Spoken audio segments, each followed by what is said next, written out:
Oh. All right, we got some spice going on. I like it. So we have a That's T-Poo purple deck. So it's blue, purple, sapphire, amethyst. We've got to call it the real words in here. It's an amethyst sapphire deck going up against, what is it that Tim's on? Is it Steel Amber? Steel Amber, yes. Okay, maybe a new take on one of the aggro decks that we've got coming out. A bunch of sync. This might just be a really song-heavy build. The deck he's playing, I think, is using both Christoph and Chanabok, who both interact with the discard pile. So if you have a lot of songs, Christoph gets cheaper, and you can play it for free at a point in the game. Or he can play Chanabok. For every character that's in the discard pile, he's got cheaper. So you can basically then play him for free as well. So you have big, beefy characters that came for free, and they can still sing songs. Should you say we're going to see some big plays later on, be able to get some big boys on the battlefield? But, already see Christoph in the discard pile. Oh yeah, we do. I see a Simba in there as well, I think. Yeah, here comes Ariel. Both cards, so Simba, Cinderella, and Mulan for the discard. So every time he plays one of that character, he draws a card and discards a card to fill up his discard pile, so get the big ones cheaper, and play a lot of characters and sing songs. Do you think, like, obviously we just had the bans, do you think that this deck is potentially one of the ways to go forward in the meta? Is it it's time to shine, or is it still just a funsy deck? I think it's still a fancy deck because it's like a different version of Steel Song, not that meta-orientated.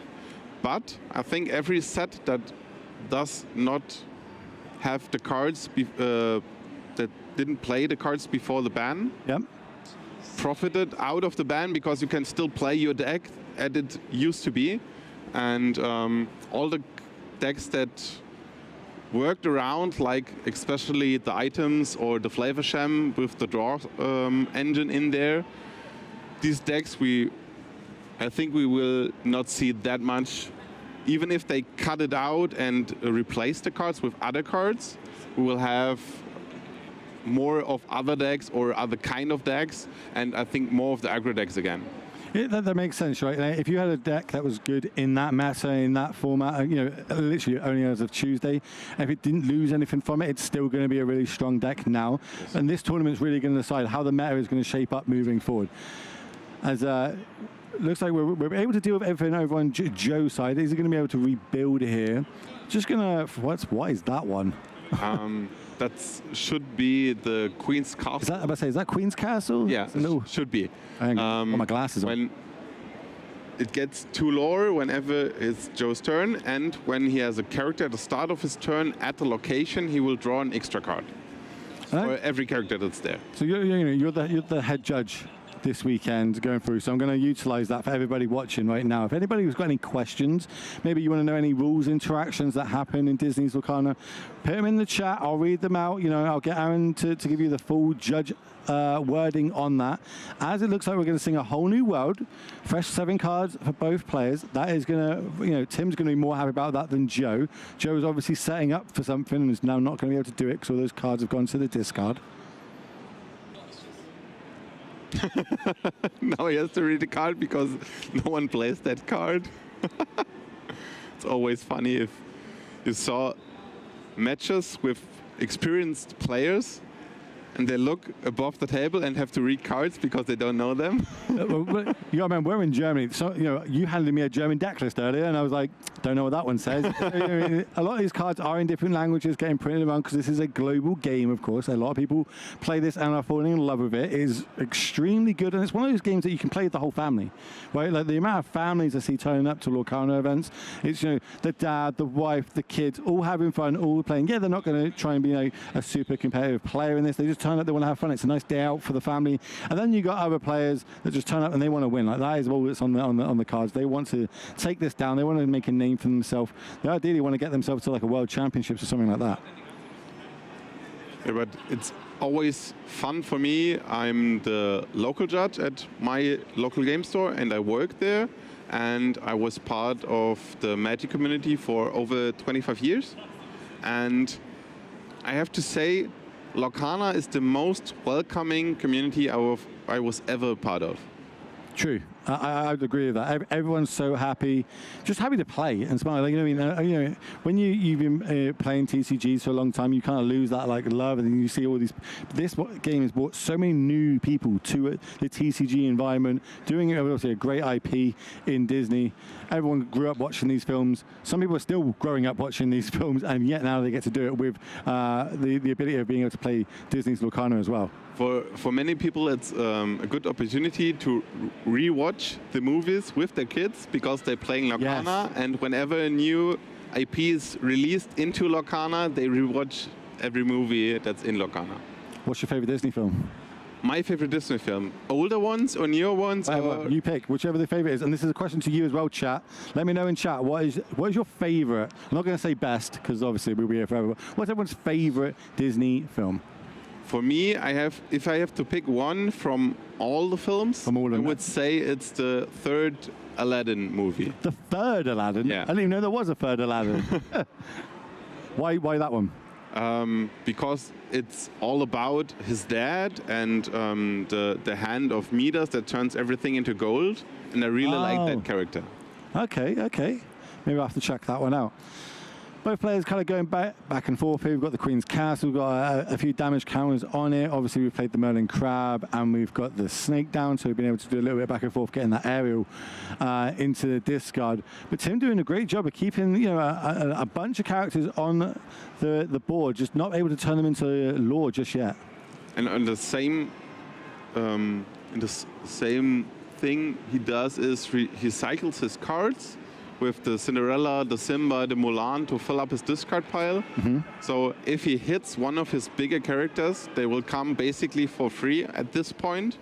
And if he gets a Chanabok, he will reshuffle all his characters back into his deck, so he can draw them again and play them again and cycle again. It's really nice deck. I played against it like last week Okay. when I was visiting Tim, and it was really fun when the deck works. And it works a lot of the times.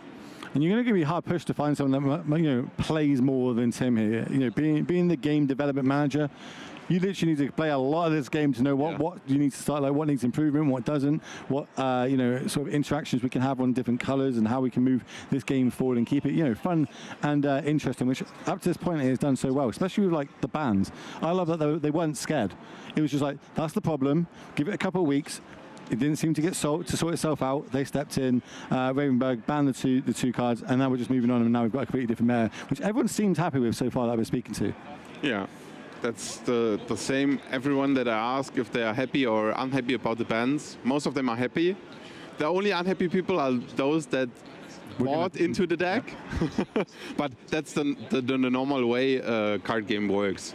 If you buy the deck and it's an expensive one, you're a bit salty when cards get banned and you cannot play your deck anymore. But I think it's healthy for the game in the whole. Mm-hmm. And I think they shouldn't be afraid of doing bans or restrictions or be creative with their game development. Well, I am still in the side that Bucky did nothing wrong, but I agree. It's a good one. Chat saying, look, chat, you can't have Aladdin or Hercules, you can't have Mulan or Beauty and the Beast. I need one or the other. What's your favorite? If you could only watch one on repeat now to the end of time, what would it be? I feel like mine's probably, I want to say Lion King, but it might actually be the first one or the second one? The first one. The first one. The first one. I'm an OG. So we're going to see Ariel challenging in. 2 damage carries being added. Rapunzel's going to be the follow-up play here. Remove those 2. Draw 2 more cards. And there's the Chanabok I was talking about. Okay, so we're going to see. How big is Chanabok when it comes down? I think it's a 9/9 or a 10/10. Quest for 3. Shuffles all the characters back. It's a big boy. That's all I know. It's a big boy.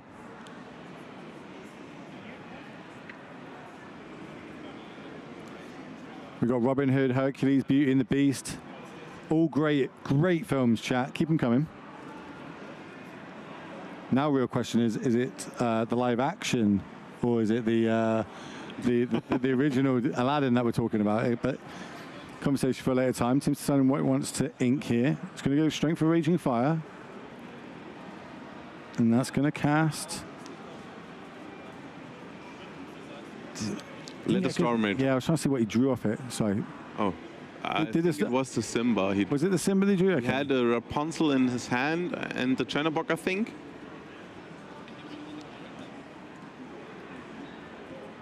And here we go. Had a count. Boom. Big It's 9-9 coming down. Now, does Joe have a way of getting this off the board? Because maybe he has to let it go.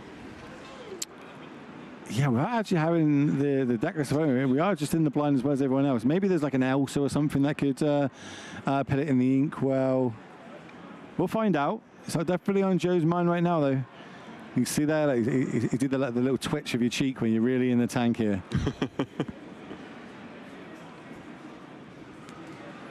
So you can get rid of the Ariel with his crab, but then the Sven will do nothing at this point. And I think I saw a Bell can move the damage instead of trading with the crab. Or he can move the damage to a ready character. So he could get rid of Rapunzel, Cinderella and Ariel at the same time. He don't want 3 damage to sit on a character, because if Tim plays another Rapunzel, and we saw him having one in his hand, he will heal 3 damage again and draw 3 cards. See, Rapunzel is a great card. When I play it, it's never as good as it is when my opponents are playing it against me, and I'm just like, oh, you got to draw those cards? Cool, I'll just sit here.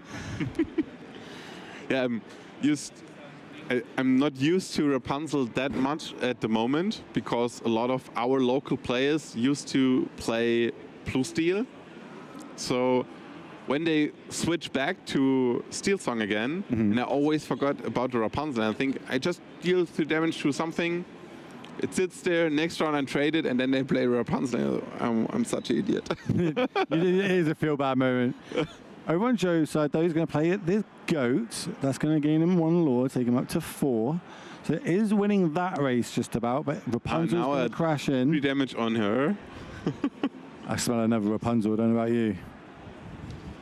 Oof. And there she is. 1, 2, and 3 fresh cards to the grip. It's never good either when Tim's now he's counting cards in there. For his Christoph.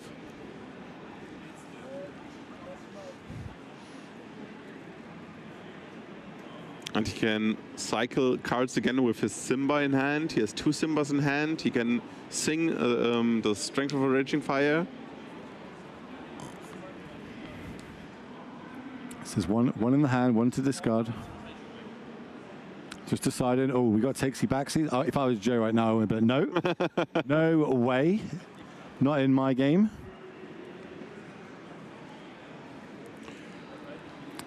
I think in a show match you have to show the good side of the game. So The game's always going to show the good side of it. It's a great game. Just if it's not that competitive, you always can take your. You're saying this like a judge. You're saying this like a judge. I'd be like, no, Tim, no. You know what that card does, Tim. Also, I'd say it probably because I think Joe's slightly behind here in his current board state right now. He needs all the help he can get.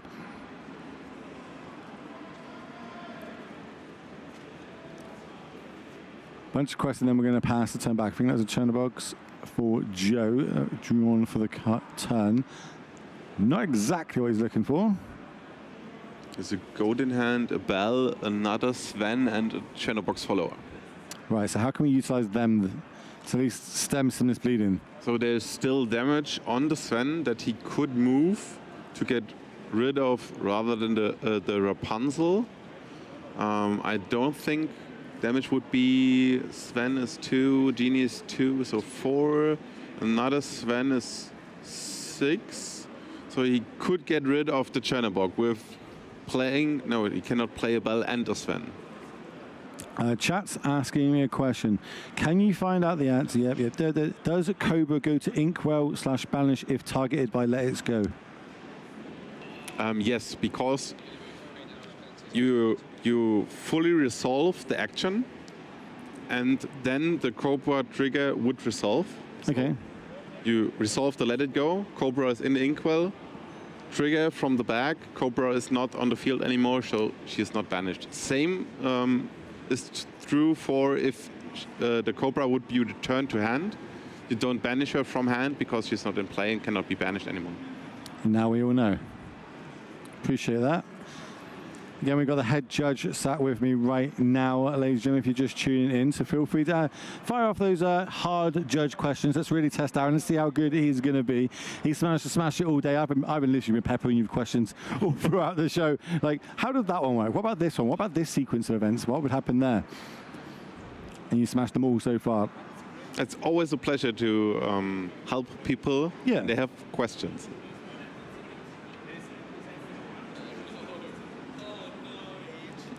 That's and not now good. there's Christoph for free.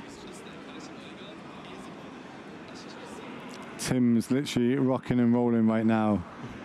His board is so full of big characters. And we're not finished. Oh no. Oh no. Oh no. He only Joe. costs 5 because he has 4 characters in his discard pile. Can we get some Fs in chat for Joe here? This has been a bit of a massacre so far. This is not going well. I think he's accepting it. He's having fun of it.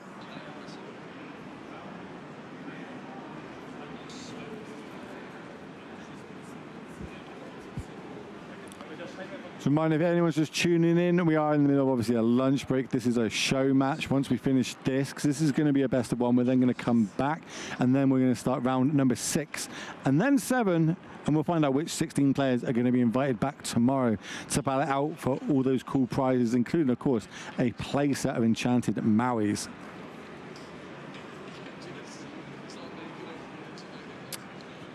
So there's a little think, how can I get out of this? There's the Sven. I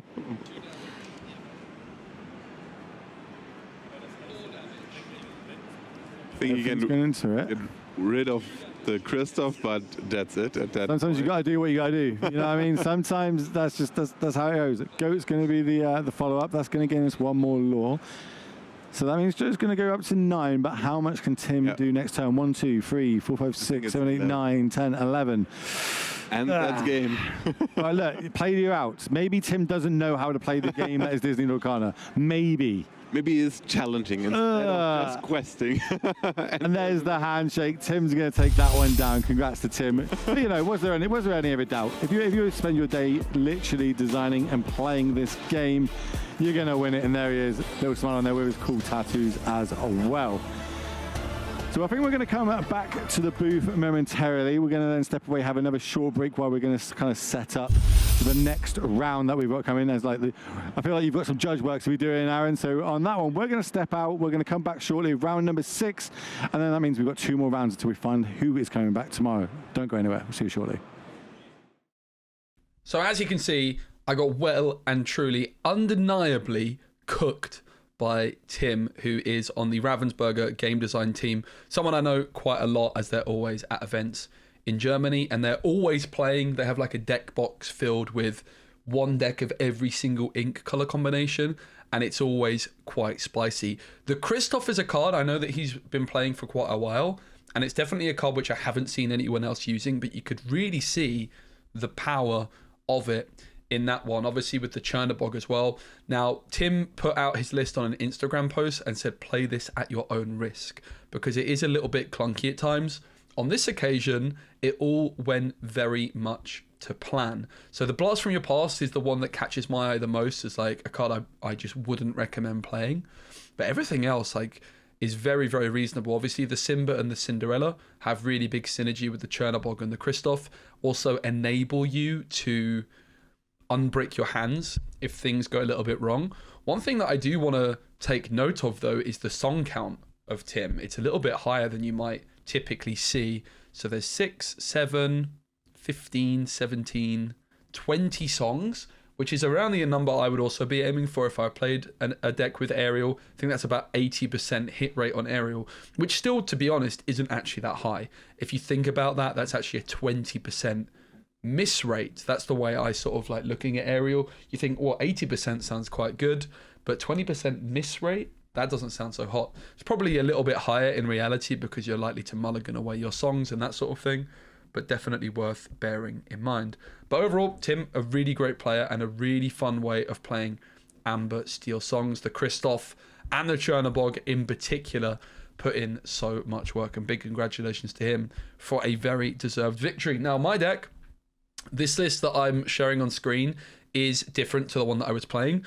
That is mainly because I left for Germany in a bit of a scramble, and when I arrived at Germany, I realized I didn't actually pack all of the cards that I wanted. Like, I didn't have Elsa's in my list that I was playing in the game just now, and so I just basically took out some of the cards from my Amethyst Steel story deck and slotted them in. So this is what I've got on screen, something closer to what I would actually recommend playing. Interestingly, the Queen's Castle, you could also play the library in this slot. I just think you need a little bit of like a win condition, and I think that library is a bit too slow. Like, this deck doesn't have a clear win condition, and we also saw Blurple being played in the tournament itself. It was very close to making the top 16 cut. I think it's a deck with a lot of potential. You can get off to a really good start with Tipo or Sail on 2, and then like a Genie on turn 3. But the big question really is, like, how do you transfer that early game advantage into a win? And it's not that easy to do. Elsa, Hades are pretty good late game cards, Elsa in particular.